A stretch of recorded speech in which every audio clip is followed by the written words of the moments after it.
आज हम टॉपिक कर रहे हैं वर्क एंड एनर्जी चैप्टर 11। सबसे पहले हम कंटेंट्स देखेंगे।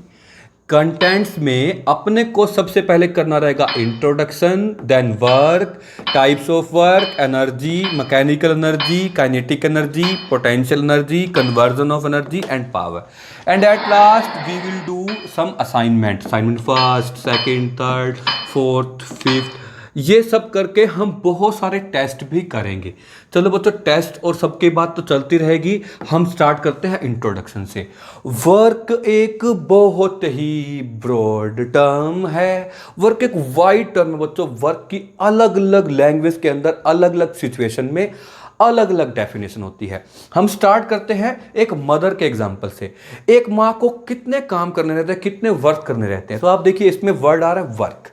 मदर के वर्क क्या क्या होते हैं? अपने बच्चों की देखभाल करना, अपने स्टडी करना, सेलिब्रेशंस फंक्शन अटेंड करना, रिलेशन में फ़ोन कॉन्टैक्ट वगैरह रखना, हमारे बैंकिंग के सभी काम करना, हम खुद की एक्सरसाइज का ध्यान रखना, बच्चों की हेल्थ का ध्यान रखना, किचन के सारे वर्क करना, ऑफिस के वर्क करना, ये सब रहता है। अगर मैं एक एग्जांपल दूं तो आप देखिए, ये हमारे पास कोई एक लेडी है। ये क्या कर रही है? अपने बच्चे की भी केयर कर रही है, साथ साथ में क्या कर रही है, एक लगेज अपने सामान को भी मतलब लेबर भी कर रही है। तो आप कहोगे sir she is very hard working.